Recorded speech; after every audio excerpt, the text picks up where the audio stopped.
Vincenzo Costa, medico veterinario dell'ASP di Agrigento, il cui nome è finito nell'indagine della DDA di Palermo su mafia e infiltrazioni negli appalti pubblici nel territorio di Sciacca, si è dimesso dalla carica di presidente del Consiglio Comunale di Ribera.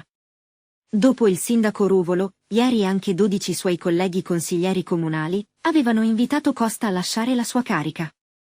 Sento, ha dichiarato Costa, che è già stato anticipato un sostanziale giudizio di colpevolezza nei miei confronti, eppure io non ho ancora ricevuto nemmeno un avviso di garanzia. A coloro che ne hanno chiesto le dimissioni, Costa replica, si sono esposti pubblicamente solo contro di me, mentre sono rimasti silenziosi sul dilagante consumo di stupefacenti nella nostra città, sui proiettili abbandonati da ignoti, nei pressi degli uffici giudiziari di Sciacca, sulle intimidazioni agli amministratori dei comuni vicini, e così via. Costa rimane in carica come consigliere comunale, ruolo che eserciterà da indipendente, avendo deciso nei giorni scorsi di autosospendersi da Forza Italia, decisione per la quale la coordinatrice provinciale del partito Margherita La Rocca Ruvolo ha manifestato il suo apprezzamento.